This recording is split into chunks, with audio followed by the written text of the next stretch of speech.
place on the lake until sometime tomorrow, probably late Sunday afternoon. Of course, that could change if things went the way Brie thought they might. His friend and business partner Greg Ramus was up there with him, at his own lake house a stone's throw away.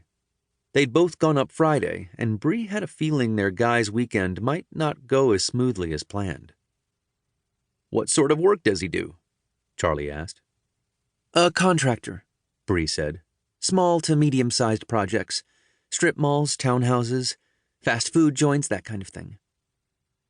Charlie made a face, his eyes darting about the kitchen for half a second, as though making a judgment. "Okay," he said. Brie laughed nervously. "Let me guess, you're thinking this isn't much of a house for a contractor." "Didn't say that." "What you see here is the before picture. The place needs a lot of work. We're at that point where we have to decide whether the place can be renovated, then maybe flip it, or whether it makes more sense to tear the entire house down and rebuild. We're one of the oldest houses on Mulberry." She shrugged. "In the meantime, I'd rather not be sharing the place with little furry rodents." He smiled, showing off 2 rows of brown, tobacco-stained teeth.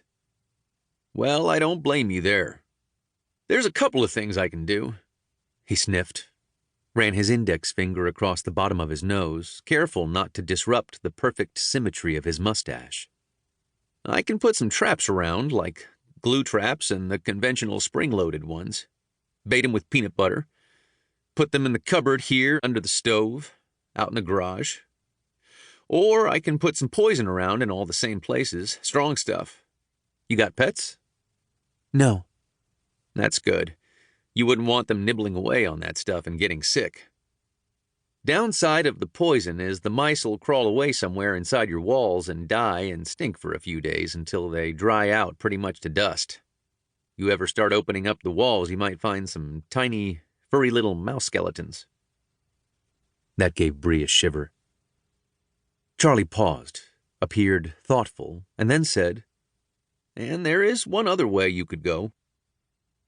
Brie waited while Charlie opened up a large toolkit that looked like something her husband took with him when he went fishing, to hold everything from lures to a first aid kit. But Charlie's box was bigger.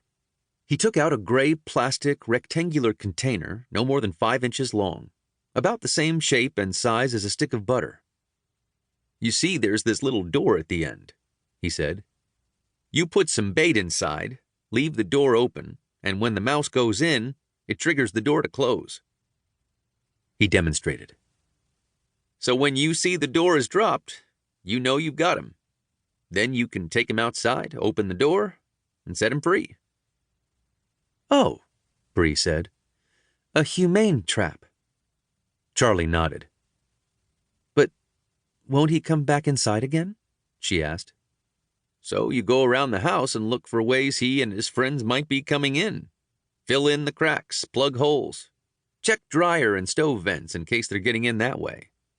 I know it's not as effective as killing them dead, but it's something to consider." Charlie's expression turned solemn. "What people forget is animals have souls too.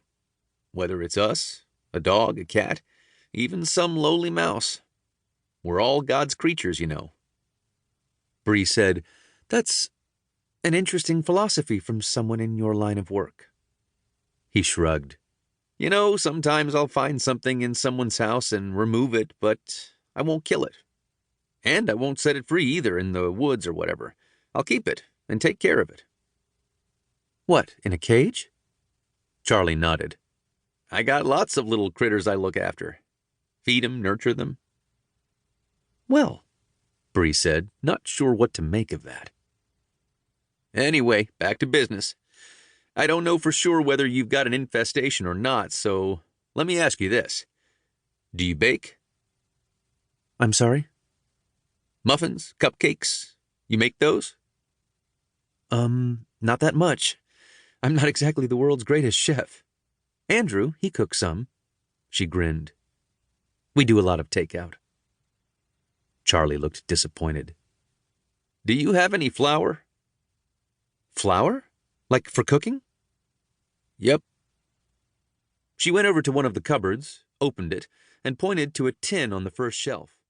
She brought it down.